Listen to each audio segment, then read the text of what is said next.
Hello my friends, आप सुन रहे हैं हमारी कहानी my crazy husband. Mrinal Aryan से अलग हुई और अपने हाथों से आर्यन के चेहरे को पकड़कर उसके फोrehead पे किस करते हुए कहती है, मुझे आप पर पूरा विश्वास है कि आपने वो सब कुछ जानबूझकर नहीं किया होगा। शायद वो सब हमारी किस्मत में ही था जो मैं उस दिन आपसे मिली और 5 साल के बाद मैं वापस आपके सामने ही हूँ।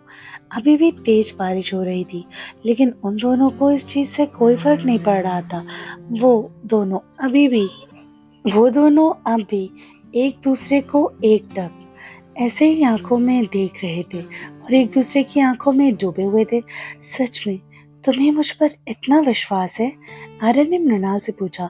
मृणाल ने बस अपनी गर्दन हाँ में हिला दी। ये देखकर आर्यन के चेहरे पर एक प्यारी सी स्माइल आ गई।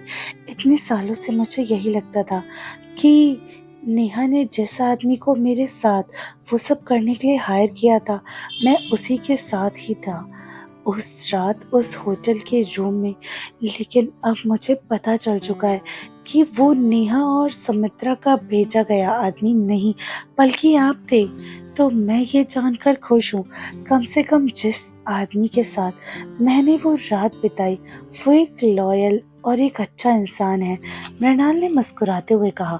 मृणाल की बातें सुनकर आर्यन के दिल में जो इतने सालों से दर्द और गिल्ट था, उस रात को लेकर वो लगभग खत्म सा हो गया था। वो खुश था कि मृणाल ने उसे समझा और उस पर पूरा विश्वास किया। बारिश की कुछ बूंदें मृणाल के गुलाबी होठों पर पड़ रही थी, जिससे वो और भी ज्यादा आकर्षक लग रही थी। आर्यन की नजर बार बार मृणाल के गुलाबी होठों की तरफ जा रही थी। अचानक से उसने मृणाल को कमर से कस के पकड़कर अपने करीब किया और अपने होठों को मृणाल के होठों पर रखकर मृणाल को बहुत ही प्यार से किस करने लगा। मृणाल आर्यन के अचानक किए गए किस से पहले तो थोड़ा हैरान रह गई, लेकिन फिर वो भी वापस आर्यन को किस करने लग रही थी।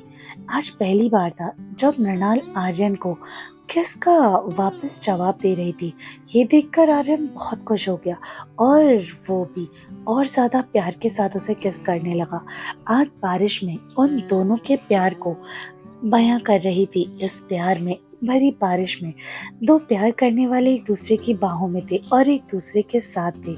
20 मिनट की लंबी किस के बाद जब मृणाल को सांस लेने में दिक्कत होने लगी, तो आर्यन ने उसके होठों को अपने होठों से अलग किया। मृणाल का पूरा चेहरा टमाटर की तरह लाल हो गया था। आर्यन ने मृणाल के कान के पास जाकर बड़ी धीरे और सेडेक्टिव तरीके से कहा, तुम्हें किसने कहा था मैं एक अच्छा इंसान हूँ? ये कहकर आर्यन ने मृणाल के ईयरलोब्स को अपने दांतों से धीरे से काट लिया। आर्यन के काटने के कारण मृणाल के अपने कान पर धीरे से दर्द हुआ और आर्यन की बात पर मृणाल की नजर श्रम के कारण झुक गई। मृणाल को शर्माता देखकर आर्यन धीरे से मुस्कुराया। उस तेज बारिश में आर्यन अपने एक घुटने पर बैठ गया और एक बहुत ही खूबसूरत डायमंड की रिंग को मृणाल की तरफ करते हुए इसकी आंखों में देखकर बड़े प्यार से कहता है, Mrinal, will you marry me? Will you be? Mrinal, will you marry me? Will you be Miss Mrinal Aryan Singh Rajawat? Aryan का सीधा शादी के लिए प्रपोज करता देखकर मृणाल काफी शॉक थी।